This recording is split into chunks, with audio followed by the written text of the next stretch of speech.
What is happening in crypto world? Thank you for tuning in again, if you are. Thank you to the HEX community. Thank you to Pulsechains. Thank you to HEXicans. Thank you to every other person who is friendly towards the Richard Heart ecosphere. We are all somewhat one large family. Now, what I've been doing myself is going through, I guess, the Celsius news. I don't have any updates. I mean, it's pretty straightforward how to find this information, and this is what everyone has been doing. And not myself, I'm saying like in the cryptocurrency world, YouTubers. You can see they'll go through, they'll chuck in some clickbait, try and get as many views as possible. This is the trend that I've noticed. So I've found this lady, she might be up and coming. Basically, I put a comment saying, I ain't touching anything that is not trustless. Middlemen is not what cryptocurrency is for. Hopefully that can wake someone up. Hopefully if you're watching this video and you're not aware of HEX, Pulsechain, PulseX, anything else in the Richard Heart ecosphere, it might now be a good time to have a look into that. So I'm going to do a quick reactional video to this as well, and cover a few things in the geopolitics, because we can see how it all ties in. Now, you might have to stay with me because I sort of go off on a tangent and try and tie many things into one.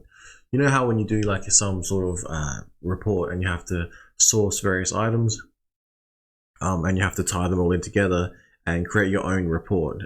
Basically, this is what I'm doing verbally through this media. What you'll see is the Bank for International Settlements, what they are doing, marching towards some sort of central bank digital currency and sort of getting the groundwork ready. You know, like the International Monetary Fund, the IMF, sorry, my voice is going, and World Bank Group. Now, this came out today, less than probably 2 hours ago. Before I jump into that and do a reactional video to that, because I'm imagining now what it's going to be, I haven't watched it yet. We have seen, other than obviously politics, maybe you might have heard on 4chan, there were some leaks to some laptops, which I'm not going to cover because I don't want a drone strike sent from Mr. Joe Biden. So, we have Elon Musk news as well. They said I couldn't buy Twitter. Then they wouldn't disclose bot info. Now they want to force me to buy Twitter in court. Now they have to disclose bot info in court under, through legal proceedings. You can draw information out legally. I'll leave it as that. Now we have here turmoil around the world. We've got citizens storming the Bank of China in Zhengzhou over frozen assets. And what I'm going to cover is this trend, civil unrest. We've got people who are getting together through social media, forming groups, protesting, not always peacefully by the looks of it. And this is not unique to China, although China is one who spends a lot of their money on keeping their population under control, because they are concerned that should their population uprise and try and get frustrated with the government, they would be somewhat more powerless because because of the sheer number of people that are living in China. Let's have a look. This one here, where is this? In the Netherlands, there has been protesters by farmers. They're basically very upset where the government is steering them. The government being like, the rudder to steer your population, whether you want it or not. The question is, do you want to jump ship? Jump ship with a life raft, it's not going to be a fun swim. We can see here, plant has caught fire. I don't know if that's protest or what that is. We've seen in Sri Lanka as well. I think I'll play this one here. Put the audio on. Actually, no, I won't put the audio on. Yeah, so there storming the president's official house, and they're cheering it on. Now, sorry, it's pretty loud to me. From memory, what this was related to was because there was something about limiting fuel supplies to like everyday people. Only certain select groups were able to access fuel. So imagine if you couldn't access fuel, you couldn't go anywhere, do anything. How would that make you feel? It might make you want to get together like this. It's a very concerning time because I don't know if you guys remember the Arab Spring, and you saw what took place in those Middle Eastern countries, and they were basically put into place by various alphabet agencies would have stoked those fires, causing instability in those nations, ultimately causing to political regime change, and also political regime change is what I'll call that. So I'm hoping this does not spread further into like the country you or I live in. It's not good to see it in these countries, but at the same time, it's not good to see the governments like in one country holding limiting their money and then misusing the not the social credit score, what is it called? We had QR scanners here. It tracked everywhere you went under the virus rules. What they did in China was use a similar system called the assessment credit system. And basically, if it turned red, they weren't able to leave the house. And because they were misusing it because they didn't want these people to cause a bank run on this particular bank, they told everyone they couldn't leave because mysteriously the same system that was used for one thing was used for another. This is always my concern. Always something that should be in the back of all of our minds when something is rolled out that could potentially control us and could be used in another way that may not be so beneficial for us, but maybe more beneficial for our rulers who rule over us. Now we have here a page that does not want to load. It's probably crashed on me. Let's have a look. So Dutch farmers who also oppose pollution cuts. That's a really weird resolution. Anyway, so it's not just happening in like Sri Lanka. It's not just happening in China. It's happening in the Netherlands. Same reasons. Farmers who are basically being forced to cut back on their emissions, and basically what this would mean in the future, there would be mass shortages of food. There'll be mass shortages of the ability to produce produce, and basically they would be put out of a job. Imagine if your job was to drive produce around your nation and you were told 50% cutback and you were paid by the hour. What does that mean for you? And then imagine you're told you had the same job and you're told that you can't use any fuel. What would that mean for you? Then you're told also that basically you can't get your money, and the reason you can't get your money is because the system in place that was supposed to be for health reasons was implemented and rolled out against you, and you were then not able to move around you weren't freely able to move around. Excuse me, my voice is like going crazy right now. We've got here as well, I don't know if you guys remember the protesters who had the umbrellas in Hong Kong, also the yellow vest protesters who were in France. Basically they had a large protest because they didn't want to go back under Chinese rule, although that's been and gone right now thanks to the virus. A lot of the Hong Kong protesters basically dispersed willingly or unwillingly. Who knows what happened to them. Basically now what they're saying in that particular state, they were worried about being put under an authoritarian regime rule where they may be tracked and traced and monitored. They've been told that to, for your own health and safety reasons, you need to wear a bracelet to track everywhere you go. I mean, you already have a phone, but legally, then people aren't supposed to be able to do that to you. I'm not saying that's not impossible, but here we can see electronic bracelets in order to prevent you from leaving your house. So if you want to like go for a walk to the park to get some fresh air, because you don't like being cooped up in your little pod all day, you can't do that. Now, that's pretty much it for what I've got. I know it's a bit dark, a bit grim, but I think that can explain, if you can possibly visualize and see where the trend of this control that is being forced upon us all. Now, you might not notice these controls directly just yet.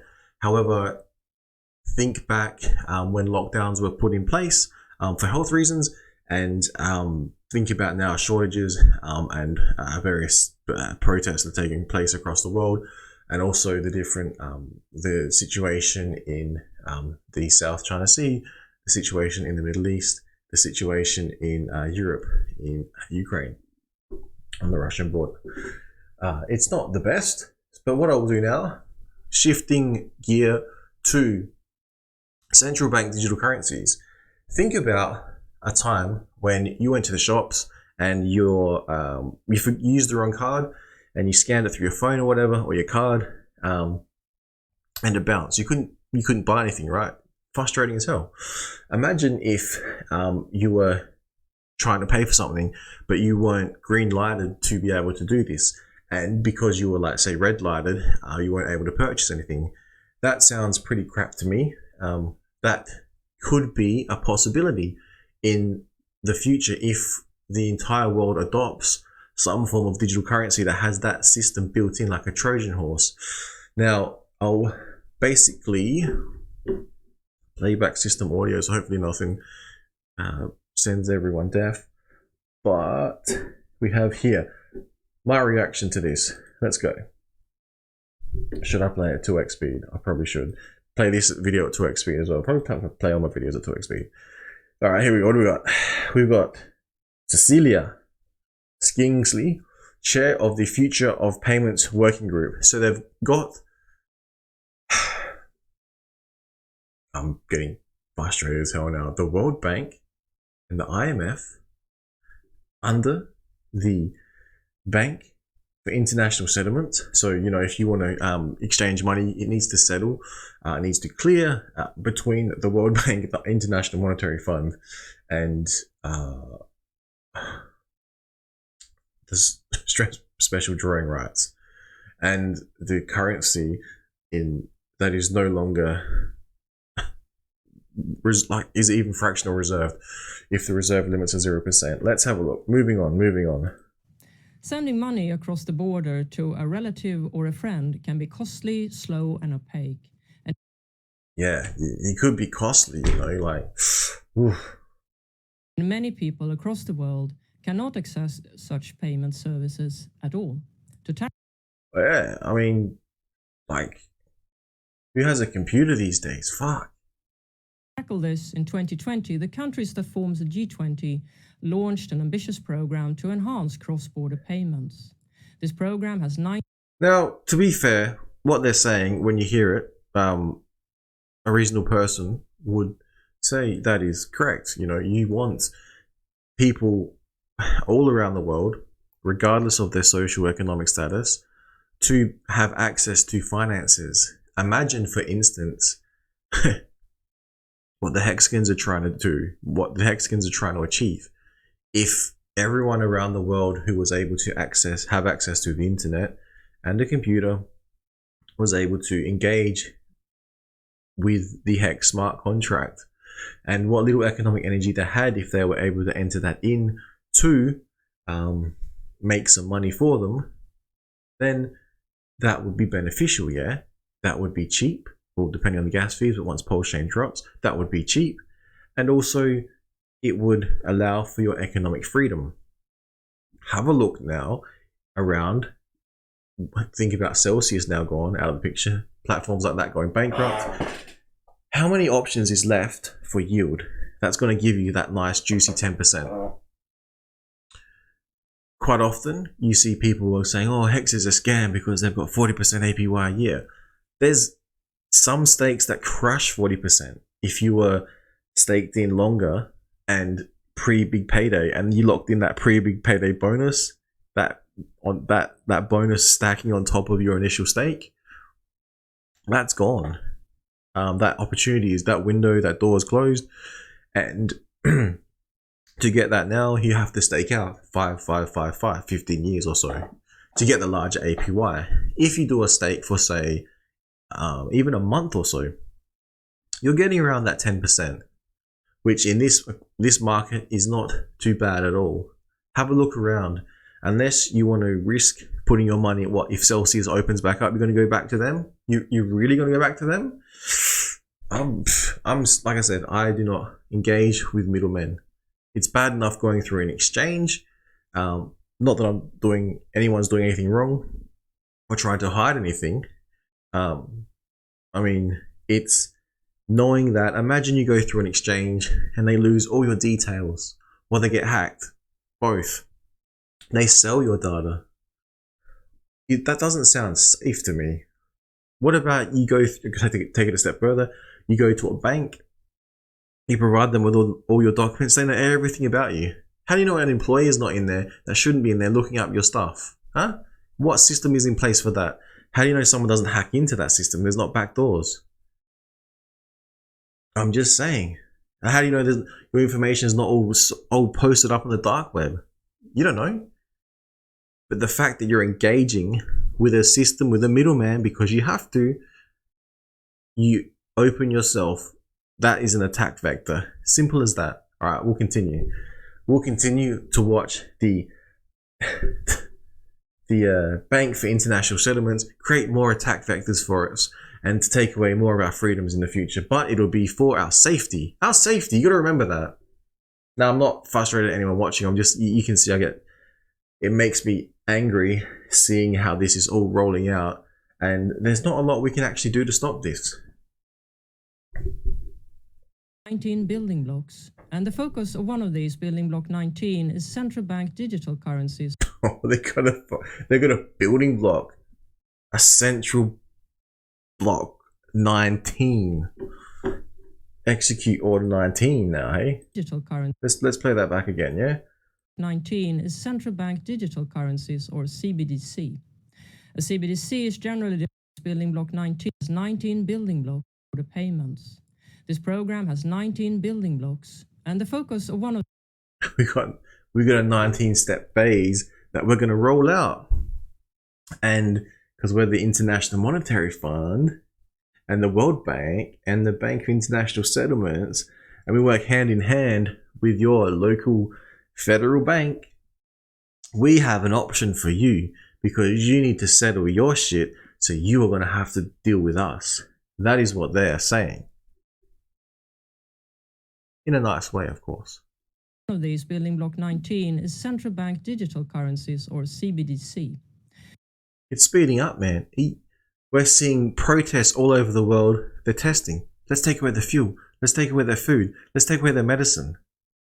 Let's muck around with an app that should be controlling them to keep them at home. Let's actually give them a digital bracelet. You can imagine what's coming next. Woof. A CBDC is generally defined as central bank money in a digital form, in contrast to, for instance, physical notes and coins. Yeah, because, digital money at the moment doesn't exist because, if you've ever, I can't even say it. If you ever use a credit card, that's a physical form. The card's physical, but what about the cash? They just zap it to everyone now. Is that not digital? No, that's not digital. It needs to be more digital now. More digital. In a joint effort, the BIS Committee on Payments and Market Infrastructures, the BIS Innovation Hub, the International Monetary Fund and the World Bank have now released a report on how CBDC can improve cross-border payments. Oh yeah, we're going to improve everything. We love to make things better. Yeah, they're rubbing their hands together, We're going to fuck everyone. In the report, we present several options for who could access CBDC systems and use a CBDC, and how to connect CBDC. See who can use it and how to connect. Maybe it's not going to be for everyone. Maybe it's going to be for a select few. Ooh, what have they got in store for us, people? You're going to be paying attention to this shit. This is not Satoshi's dream, a central bank digital currency. From different countries with one another. And we also evaluate these options against important policy areas such as enhancing financial inclusion and resilience in the payments market. The report highlights that given that CBDC is new to all, it provides a clean slate opportunity to coordinate and incorporate cross-border functions from the start. A clean slate, eh? Like a one world currency. And for a one world currency, you would need a one world bank. And for a one world bank, you would need one regulations.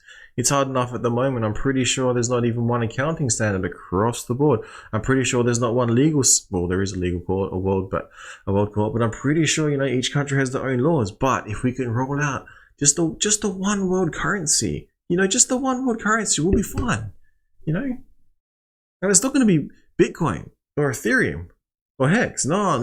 It's going to be a central bank digital currency brought to you by the middlemen who've been fucking you in the ass since 1913. Hey, like that. To avoid unintended barriers later.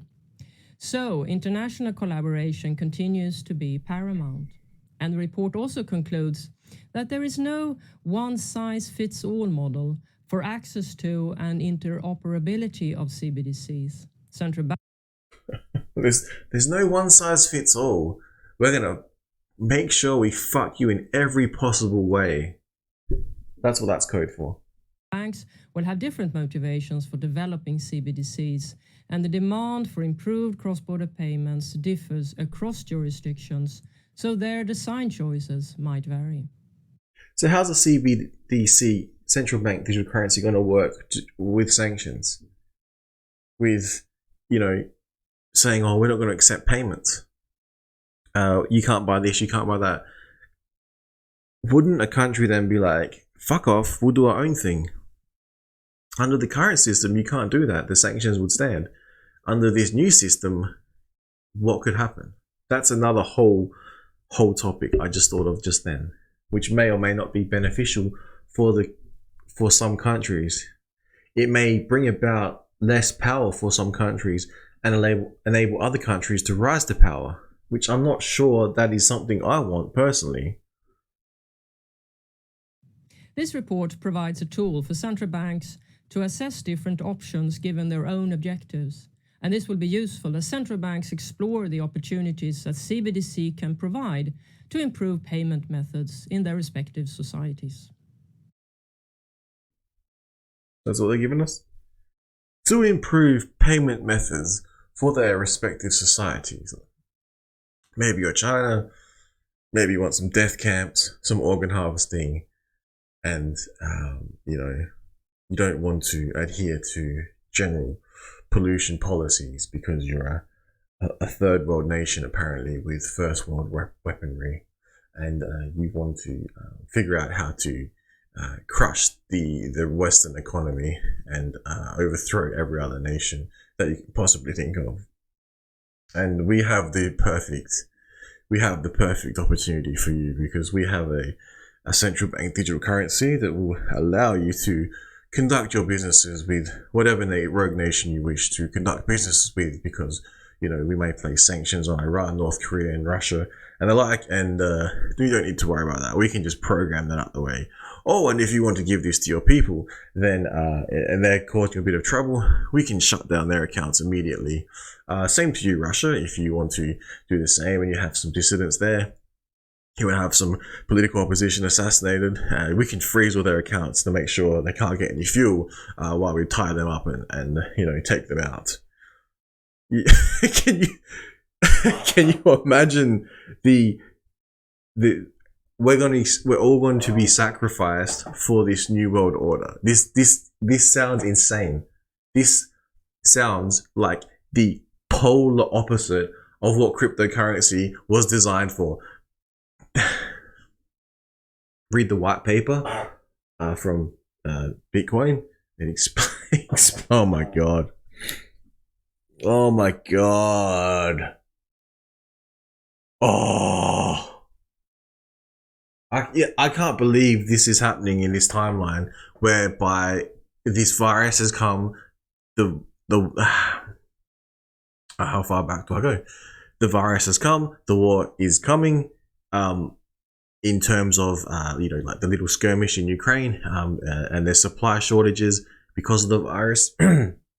And 2008, the global financial crisis was the beginning of this, the beginning of all the fuckery with the economy. And now we see, what do we see? We see, for health reasons, bracelets being rolled out so you can't leave your house, and protests because some country, I said it before, people aren't getting food, people aren't getting fuel, people are losing their freedoms, people can't travel. That's the doom and gloom side. The positive side is HEX Pulsechain might be able to run parallel to all of this and provide those that know about these freedoms.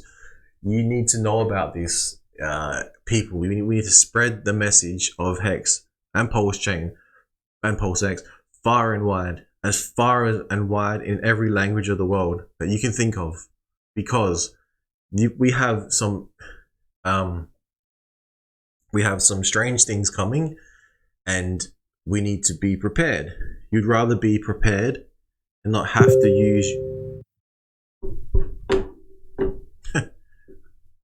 you'd rather be prepared and not have to, use your preparations than be unprepared and be left in a world where central bank digital currency, one world government, one world bank rules over us all. Although it kind of does at the moment, it's just becoming more digitalized, more formalized. This is not something that I want. Thank you for listening. Please share this shit. Please make better videos than me. Please talk about better things than me. Just share this information. Get it out there. We only have one shot at this, people. We only live once. We all have the power. We've been put on this earth for a reason. The reason was not to consume peacefully, politically, legally, and lawfully. We, as empowered individuals, are able to make free will decisions that can affect and will affect the future in this timeline. As simple as that. Thank you. Go Hex, go. Woo! Signing out.